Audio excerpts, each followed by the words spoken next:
Hello everyone, आप सभी का हमारे चैनल पर स्वागत है। तो फ्रेंड्स, आज की इस वीडियो के माध्यम से कक्षा 10 गणित का पहला चैप्टर वास्तविक संख्याएं यानी कि रियल नंबर्स के प्रश्नावली 1.3 को बहुत ही अच्छे ढंग से समझेंगे। इसके पहले हमने प्रश्नावली 1.1 और 1.2 को बहुत ही अच्छे ढंग से समझाया हुआ है। डिस्क्रिप्शन बॉक्स में लिंक मिल जाएगा, वहां से जा करके उन दोनों वीडियोस को आप देख लीजिएगा। और उसके पहले हमने वास्तविक संख्याएं के 2 और वीडियो बना रखा है, जिसमें समझाया है कि वास्तविक संख्याएं क्या होती है, कहां से आई और कितनी टाइप की संख्याएं होती है। साथ में उन्हें समझाया कि यूक्लिड विभाजन प्रमेय और यूक्लिड विभाजन एल्गोरिदम क्या होता है, उस पर भी आपको एक नया वीडियो मिल जाएगा। तो 4 वीडियो इसके पहले हमने बना करके रख दिया है। चैनल के डिस्क्रिप्शन बॉक्स में जाओगे तो वहाँ पे जरूर मिल जाएगा, ठीक ना। चलिए आज का सेशन स्टार्ट करेंगे बिना किसी देरी के। हम प्रश्नावली 1.3 को समझेंगे, तो वीडियो को लास्ट तक देखना, छोड़ के मत जाना। और चैनल पे पहली बार आए हैं तो चैनल को सब्सक्राइब करके साथ में सारे बेल आइकन प्रेस कर दो, क्योंकि इस चैनल के माध्यम से यूपी बोर्ड एग्जाम से रिलेटेड हर सब्जेक्ट की तैयारी करवाई जाती है। और इस चैनल के माध्यम से पूरा का पूरा इस सब्जेक्ट का आपको वीडियोस मिलने वाली है, ठीक ना। तो चैनल को सब्सक्राइब जरूर कर लेना। चलिए स्टार्ट करते हैं। अब सबसे पहला क्वेश्चन समझते हैं कि सिद्ध कीजिए कि √5 एक अपरिमेय संख्या है, ठीक ना। तो चलिए इसको हम हल करते हैं। तो मैंने समझाया हुआ है कि अपरिमेय संख्या क्या क्या होती है। तो जिस संख्या को हम p/q के रूप में बदल नहीं सकते उसे हम क्या बोलते हैं, अपरिमेय संख्या बोलते हैं। लेकिन हमको सिद्ध करना है कि √5 एक अपरिमेय संख्या है, ठीक ना। तो हमको इसको सिद्ध करने से पहले आपको यहाँ पे मानना पड़ेगा, ठीक ना। उल्टा मानेंगे, ठीक ना। कैसे हल करेंगे इसको समझिए। चलिए यहाँ पे इसका हल यहाँ पे निकालेंगे, ठीक ना। A to Z सॉल्यूशन को बहुत ही अच्छे ढंग से समझेंगे, ठीक ना। चलिए यहाँ पे इसके उल्टा आप मान लीजिए, ठीक ना। आप सपोज कर लीजिए हम क्वेश्चन नंबर पहला को हल कर रहे हैं, ठीक ना। यहाँ पे आप मान लीजिए कि माना, ठीक ना, √5 यानी करड़ी में 5 एक परिमेय संख्या है, एक परिमेय संख्या है, ठीक ना। देखो, जब भी कोई आपसे बोलेगा कि अपरिमेय संख्या सिद्ध करो तो सबसे पहले उल्टा मान लो, ठीक ना। अपरिमेय संख्या है। चलिए अपरिमेय संख्या का मतलब क्या होता है, जिस संख्या को p/q के रूप में आप बदल सकते हैं उसे हम क्या बोलते हैं, परिमेय संख्या। तो √5 को आप क्या लिख सकते हो, √5 बराबर लिख सकते हो आसानी से p/q, ठीक। जहाँ पे आपका q क्या होता है, q ≠ 0 और p और q क्या है, p और q आपका क्या है, p और q सहअभाज्य है। क्या है, सहअभाज्य। अभी समझाएंगे सहअभाज्य क्या होता है, ठीक ना। इसके बारे में भी हम पूरा चर्चा किए हुए हैं। सहअभाज्य का मतलब कि इसका क्या हो जाएगा, अतः यहाँ पे HCF of p and q, p और q का क्या हो जाएगा, मसा क्या हो जाएगा, 1 हो जाएगा, ठीक है। उस संख्या को सहअभाज्य संख्या कहते हैं जिनका मसा 1 होता है। तो हमने उल्टा मान लिया कि √5 एक परिमेय संख्या है। परिमेय संख्या के यहाँ पे परिभाषा दिया गया है जहाँ पे q 0 नहीं होना चाहिए, ठीक ना। और p और q सहअभाज्य यानी कि p और q का मसा 1 होना चाहिए। इतनी चीज़ें अब यहाँ पे पक्षांतर कर दो, ठीक ना। यहाँ पे लिख सकते हो कि p बराबर करड़ी में 5q, इतना लिख सकते हो, कोई दिक्कत नहीं। अब दोनों पक्षों का वर्ग कर दो। लिखो यहाँ पे दोनों पक्षों का वर्ग करने पर,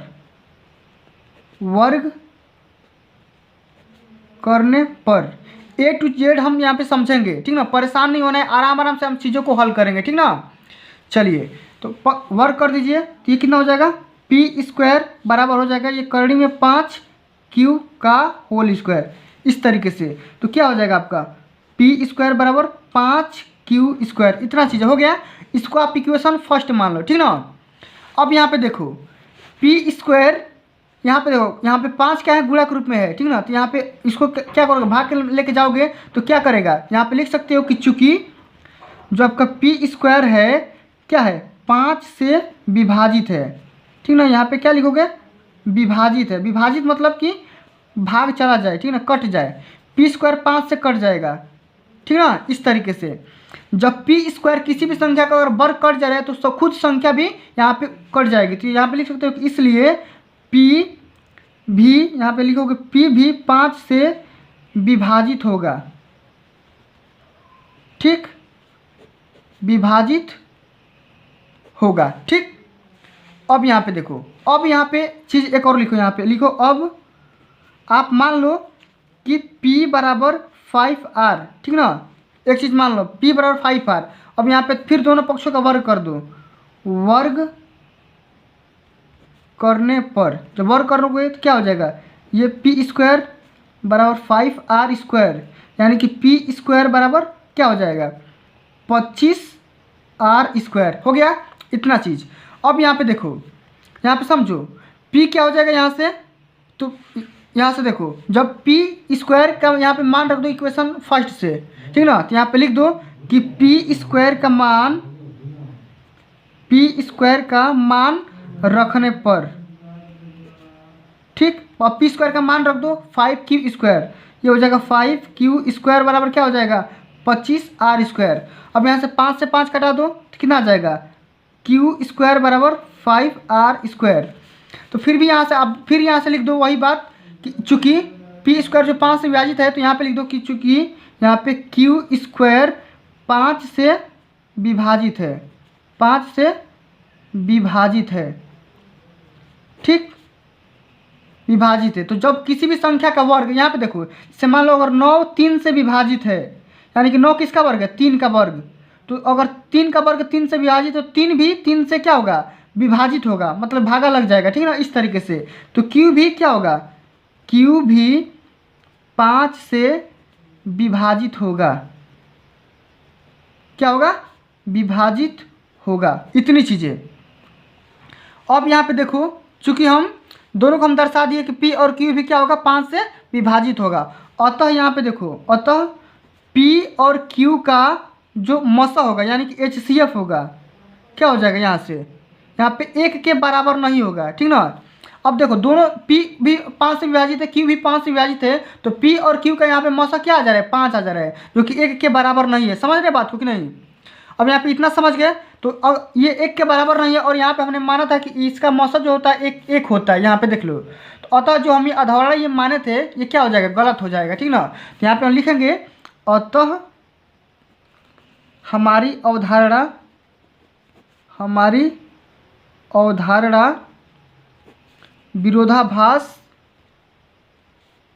ठीक ना, विरोधाभास प्रकट करती है या प्रकट होती है, ठीक, इतनी चीज़ें।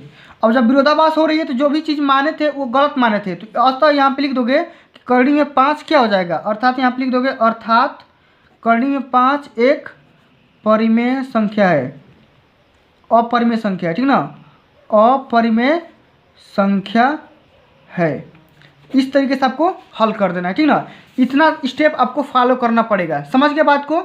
एक बार इसको और ध्यान से देख लेना, ठीक ना, या मैं यहाँ पे इसी वीडियो के माध्यम से सारे जब क्वेश्चन कराऊंगा तो आपको समझ में आ जाएगा, ठीक ना। चलिए अगला क्वेश्चन समझते हैं कि सिद्ध कीजिए कि 3 + √5 एक अपरिमेय संख्या है। तो चलिए इस क्वेश्चन को भी हम फटाफट हल कर लेते हैं। सेम वही क्वेश्चन है लेकिन इसमें 3 को आपको जोड़ के बताना है, ठीक ना। चलिए समझते हैं हम क्वेश्चन को। क्वेश्चन हमारा आपका कितना है दूसरा का है, ठीक ना। क्वेश्चन को हम बहुत ही अच्छे ढंग से समझेंगे। चलिए आप मान लीजिए यहाँ पे सबसे पहले यहाँ पे क्या कर लीजिए, माना उल्टा मान लीजिए उसके कि 3 + √5 एक परिमेय संख्या है। क्या है, परिमेय संख्या है। अब परिमेय संख्या है तो इसको परिमेय संख्या के रूप में लिख दो 3 + 2√5 बराबर p/q, ठीक, जहाँ पर क्या हो जाएगा q does not equal to 0 और p और q का जो मसा होगा HCF होगा p और q का, वो क्या आ जाएगा आपका 1 आएगा, ठीक ना। इस तरीके से आपको लिख देना है कि p और q सहअभाज्य है, इसलिए इसका मौसा क्या हो जाएगा 1 आएगा। इतना चीज़ आप आसानी से लिख दीजिएगा, ठीक ना, इस तरीके से। अब करना क्या है आपको, यहाँ पे पक्षांतर कर दो, ठीक ना, यहाँ के 3 को इधर लेके चले जाओ, तो 2 करनी में 5 बराबर क्या हो जाएगा p/q - 3। तो देखो ये परिमेय संख्या में से परिमेय संख्या घटाओगे तो इसका पूरे का मान क्या हो जाएगा परिमेय संख्या ही होगा। जैसे मान लो देखो 2/1 में से अगर आप एक घटाओगे तो 1 भी परिमेय संख्या और 2/1 भी परिमेय संख्या है, तो इसका जो मान आएगा यानी कि 1 ये भी क्या हो जाएगा एक परिमेय संख्या होगा, ठीक ना। तो पूरा चीज़ क्या है परिमेय संख्या है। अब इसको थोड़ा सा और पक्षांतर कर दो, करनी में 5 बराबर p/q - 3 / 2, तो ये भी क्या हो जाएगा एक परिमेय संख्या होगा। समझ रहे हैं बात को। तो ये भी क्या होगा, एक परिमेय संख्या होगा और करड़ी में 5 अभी आपने सिद्ध किया कि अपरिमेय संख्या है, ठीक ना। तो इसको यहाँ पे थोड़ा सा घेर दो और इसको इक्वेशन नंबर फर्स्ट बना लो, इसको इक्वेशन नंबर फर्स्ट बना लो। अब यहाँ पे आप सभी लोग जानते हो कि यहाँ पे देखो p/q-3 डिवाइडेड बाई 2 एक क्या है, एक परिमेय संख्या है। क्या है, एक परिमेय संख्या है, ठीक। वह और क्या है कि करड़ी में 5, और आप सभी लोग जानते हैं कि करड़ी में 5 एक क्या है, अपरिमेय संख्या है, अपरिमेय संख्या है, ठीक ना। तो ये परिमेय संख्या हो गया और ये अपरिमेय संख्या हो गया। तो परिमेय संख्या और अपरिमेय संख्या कभी भी बराबर नहीं होती है। तो यहाँ पे लिखोगे अतः करणी में 5 does not equal to p/q-3 divided by 2, ठीक ना। इसके बराबर नहीं होगा, ठीक ना, इसके बराबर नहीं होगा।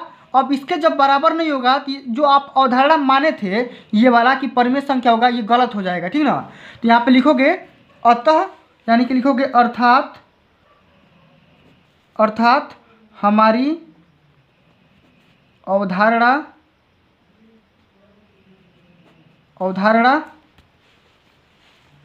क्या लिखोगे, अतः हमारी अवधारणा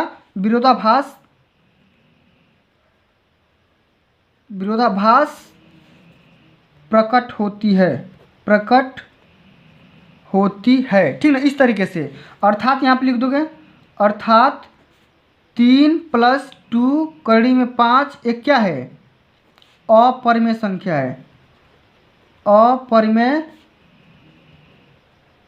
संख्या है। इस तरीके से आपको लिख देना है, ठीक ना। इस तरीके से आपको करना है, समझ गए। तो चलिए फ्रेंड्स, अब हम क्वेश्चन नंबर 3 को हल करते हैं। क्या बोला जा रहा है कि सिद्ध कीजिए कि निम्नलिखित संख्याएं अपरिमेय संख्या हैं। तो सबसे पहले हम पहले वाले को हल करेंगे कि 1/√2 क्या है, एक अपरिमेय संख्या है। तो चलिए इसको हम फटाफट हल कर लेते हैं, ठीक ना। तो सबसे पहले इसके उल्टा आपको मानना पड़ेगा, ठीक ना, तीसरका का पहला। तो आप मान लो यहाँ पे कि 1/√2 एक क्या है, परिमेय संख्या है। यहाँ पे मान लो, सपोज कर लो कि माना 1/√2 एक परिमेय संख्या है। क्या है, परिमेय संख्या है। आप ये मान लो, उल्टा मान लो, ठीक ना।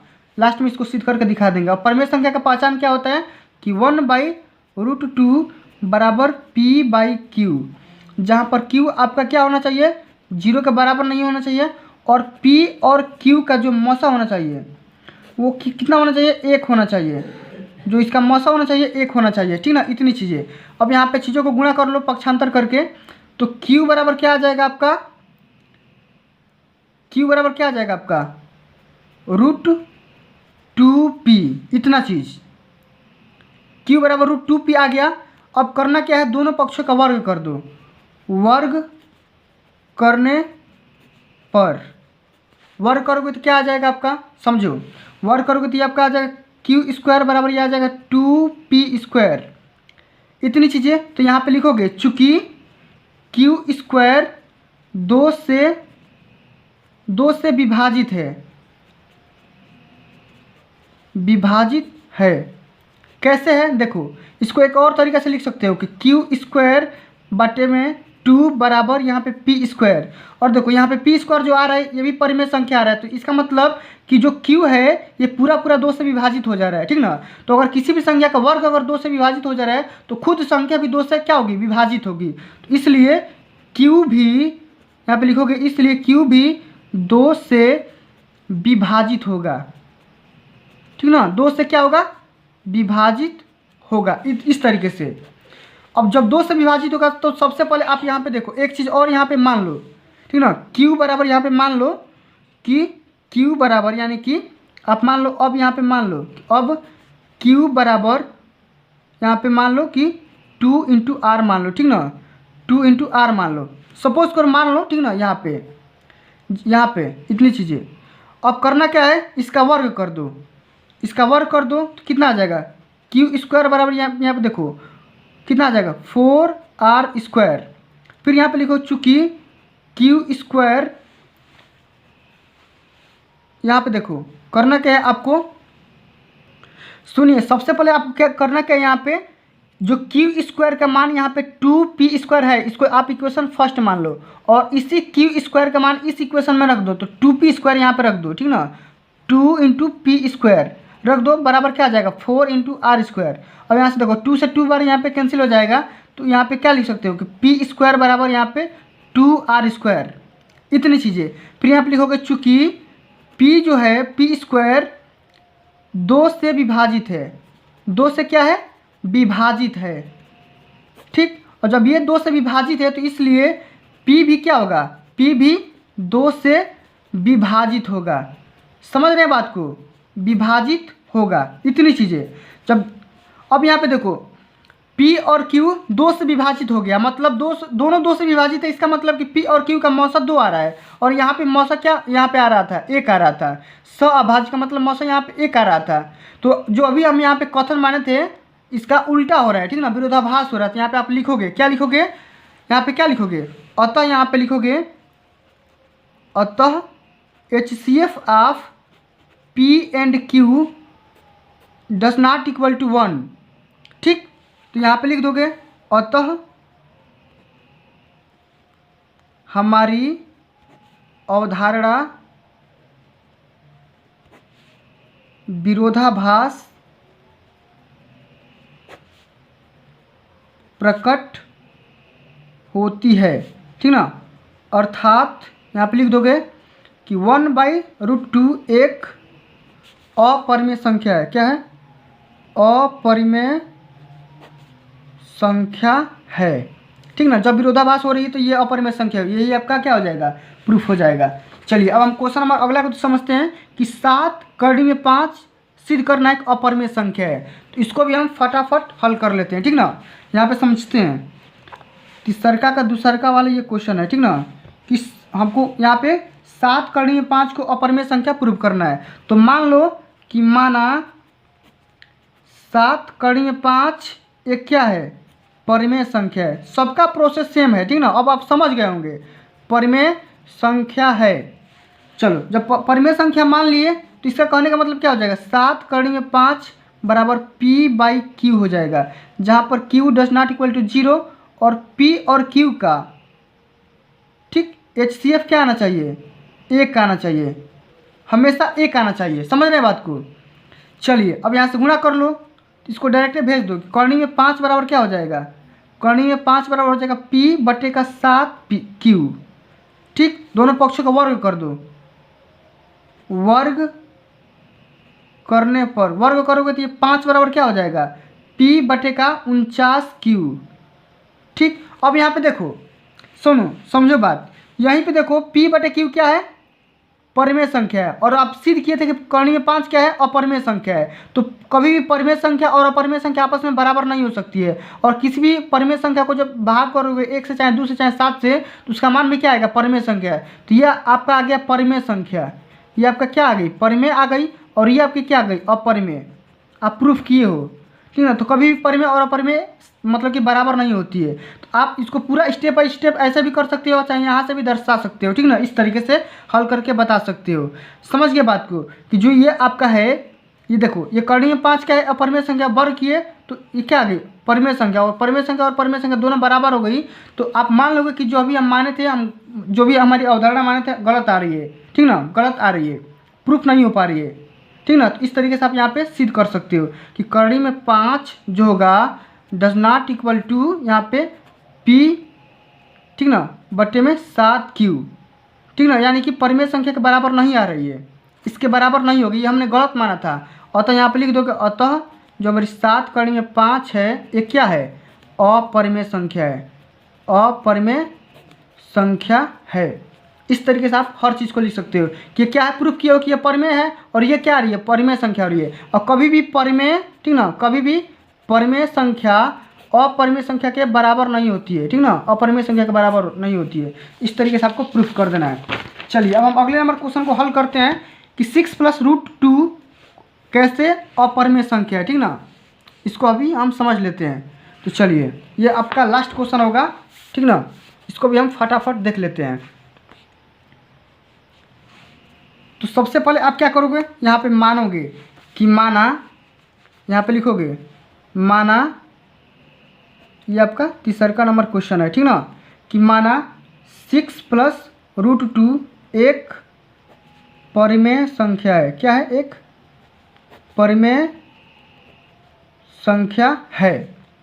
अब परिमेय संख्या है तो 6 प्लस रूट 2 बराबर लिख सकते हो p बटे का q, जहाँ पर q does not equal to 0 और इसका HCF हमेशा एक आना चाहिए, p का भी और q का भी, ठीक। इस तरीके से ये एक है, ठीक। अब यहाँ पे लिख सकते हो कि रूट 2 बराबर p बटे का q माइनस 6, इतना आप आसानी से लिख सकते हो, ठीक ना। जब इतना आप लिख दिए, इतना चीज़ यहाँ पे लिख दिए, तो समझो इसको लिखने का तरीका। तो आप यहाँ पे क्या कर सकते हो, इतना लिख दिए तो इसको लिखो रूट 2 बराबर क्या लिख सकते हो कि p माइनस 6q बट्टे में ये q आ जाएगा, इसको हल कर लो। इतना बात समझ में आ गया, इतनी चीज़ें। अब यहाँ पे एक चीज़ यहाँ पे समझो, एक ये बोल सकते हो कि जो आपका p और q क्या है, हमेशा पूर्णांक है, ठीक है। और किसी भी पूर्णांक और पूर्णांक का जो होता है भागा क्या होना चाहिए, हमेशा क्या होना चाहिए, पूर्णांक ही होना चाहिए। देखो p और q क्या है, पूर्णांक है, मौसा एक आना चाहिए। और किसी भी पूर्णांक में अगर आप पूर्णांक घटाओगे तो उसका मान क्या आएगा, हमेशा पूर्णांक आएगा। और कोई भी पूर्णांक क्या होता है, एक परिमेय संख्या होता है। क्या होता है, एक परिमेय संख्या होता है, ठीक ना। तो इसका मान क्या आ गया, परिमेय संख्या हो गया, ठीक ना। और आप सभी लोग जानते हो कि रूट 2 क्या है, एक अपरिमेय संख्या है, ठीक ना। इसीलिए यहाँ पे लिख दोगे यहाँ पे, चूँकि यहाँ पे लिखोगे चूँकि p और q, यहाँ पे लिखोगे p और q पूर्णांक है, यहाँ पे लिख दोगे पूर्णांक है, ठीक। चूँकि आपका, इसलिए आप यहाँ पे, चूँकि आपका यहाँ पे 6 भी पूर्णांक है, ठीक ना। इस तरीके से आपको लिख देना, 6 भी क्या है, पूर्णांक है। इतना चीज़ें, और किसी भी पूर्णांक में से घटा के और भाग दोगे तो उसका मान भी क्या आएगा, पूर्णांक आएगा यहाँ पे। तो अब यहाँ पे लिखोगे इसलिए p माइनस 6q बटे में q एक परिमेय संख्या है। क्या है, एक परिमेय संख्या है। जबकि यहाँ पे लिखोगे जबकि रूट 2 एक क्या है, अपरिमेय संख्या है, अपरिमेय संख्या है। तो ये हमारे कथन का विरोधाभास हो रहा है, हमारा जो कथन हो रहा है उसका विरोधाभास हो रहा है, ठीक ना। विरोधाभास प्रकट हो रहा है, अर्थात यहाँ पे लिख सकते हो जो हमने कथन माना था उल्टा माना था। अतः यहाँ पे 6 प्लस रूट 2 क्या हो जाएगा, एक अपरिमेय संख्या हो जाएगा, अपरिमेय संख्या है, ठीक ना, अपरिमेय संख्या। ये हमने प्रूफ कर दिया। तो फ्रेंड्स आज के लिए बस इतना ही, मिलते हैं अगली वीडियो में, जब आपका अगला लेक्चर होगा प्रश्नावली 1.4 होगा। तो 1.4 को देखने के लिए मेरे चैनल को लाइक करिए, ज़्यादा से ज़्यादा इस वीडियो को शेयर करिए, और चैनल पर नए जुड़े हैं तो चैनल को सब्सक्राइब करके साथ में सारे बेल आइकन हिट कर लें, क्योंकि इस चैनल के माध्यम से यूपी बोर्ड के लिए पूरा कंटेंट यहाँ पे मिलने वाला है। मिलते हैं अगली वीडियो में। जय हिंद, जय भारत, वंदे मातरम।